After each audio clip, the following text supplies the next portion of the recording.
There are reports today about tight security around a cemetery in Russia in St. Petersburg. Speculation that it will be the funeral of Prigozhin, and I don't think Putin will be attending, nor Joseph Lindsley in Ukraine. Joe, how are you today?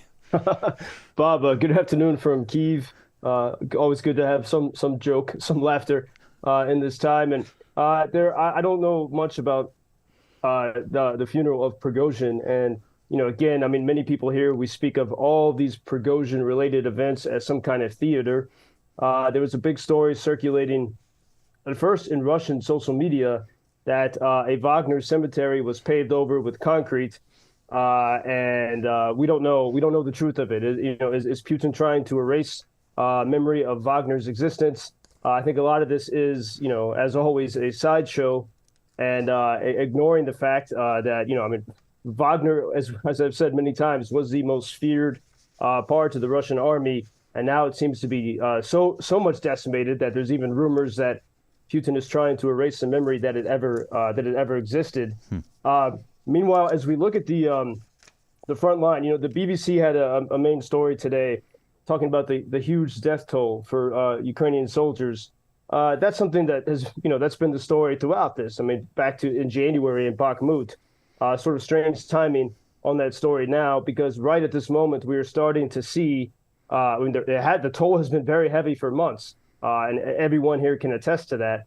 But we're starting to see some breakthroughs, in a crucial, perhaps, breakthrough in the counteroffensive.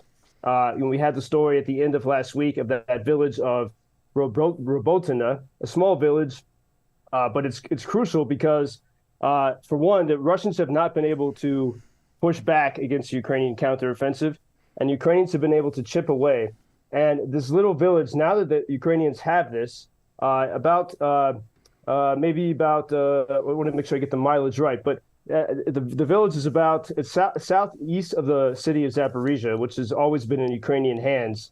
And then south of this village of Robotyny is a small city of Tokmark. Tokmark sits at a major international crossroads. There are two European highways. There's a highway that goes from Norway down to Yalta in the Crimea that crosses through Tokmark, and a highway from Vienna into Russia. But it's also a major nexus of the Russian supply chain. And now, because the Ukrainians have pushed forward and taken this village of Robotyna, Tokmark is under Ukrainian shelling. In fact, the Ukrainian mayor of the city of Melitopol, which is halfway between where the Ukrainians are now and the Sea of Azov, the mayor in exile reports that in his city, in the nearby city of Tokmark, Ukrainians are able to hit Russian positions in that almost every single day. And this is because Ukrainians have advanced even a little bit, but advanced in an important way in the counteroffensive. And so we're starting to see, after months of methodical work, something there. And, I think there's a lot of sense of expectation. At one point, could the Russian defense line collapse? But if you look at a map and you can see if the Ukrainians are able to get to Tokmark, and then from there about maybe 30 miles south into Melitopol, at that point, they're only 25 miles from the Sea of Azov. And so if they were to cut through, what they would achieve is they would cut off the Russians in occupied Mariupol, where the Russians use that as a land bridge to access Crimea. And if the Ukrainians somehow are able to cut through this swath of Russian-occupied Ukrainian land, they could cut off Russian land-based access to Crimea. And so we can kind of just watch from afar and only speculate as to what the strategy is, but we do see good movement there. And meanwhile, everyone here at the micro level is doing everything they can to get, whatever possible supplies the guys in the trenches need for victory. And I have some news to report on a drone that our team with Ukrainian Freedom News, we were able to purchase thanks to listeners at WGN. There was a married couple, Maryna and Vadym. They signed up to fight together. She's a drone operator, and they're in the same unit. And we were able. They made the case for the drone that they needed, and that drone has been in use for over a month. And we get this report: the little drone, it fell down. The Russians attacked it, but only after it had enormous success and I just saw a photograph of a Russian position that was destroyed thanks to this drone that was purchased by listeners to your show, Bob. Wow. So everyone sitting, driving to work in Chicago or going for a run this morning, who has contributed to that, know that war is awful, but the only way this stops is if Russians are defeated. And so, thanks to that little drone, among so many others, the Ukrainians are able to inch forward in this counteroffensive. I asked my friends who are connected to Maryna and Vadym, that drone, it was heavily damaged. Do we need to get a new one? And they said, no, we can repair this and get it back to the fight. That is great to hear. That's a feel-good for sure. Seems to me that in the last few days, and we talked about this a little yesterday, Joseph, that the good news has been increasing. Looking at today's headlines, Ukrainian military claims further gains in the south. Russian troops in Kherson lack artillery and ammunition. That, according to many military bloggers. Are you feeling a little better about things these days, a little more optimistic? You sounded that way yesterday. Yeah, I mean, especially, that scene, as I mentioned, that promenade of people on the main street of Kyiv inspecting these alien ruins of Russian tanks, things like that most people outside of Ukraine never would have imagined that was possible. And so here we are holding on.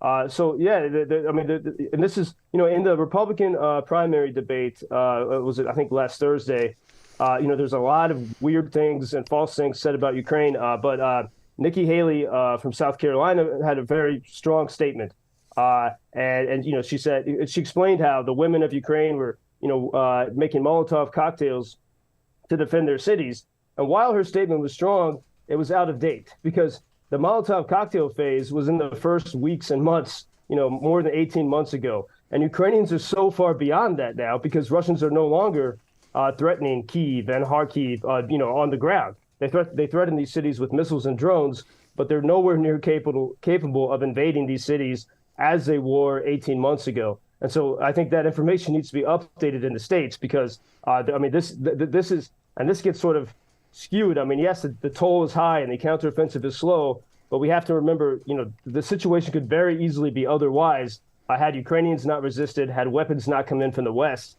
And, I was speaking we're starting a new podcast with Ukrainian media, Ukrainska Pravda, called Land of the Free. And yesterday I was interviewing my friend Ashot, who's a medic. Well, his friend Nastya, she's a Ukrainian singer. She's the medic and he's the driver.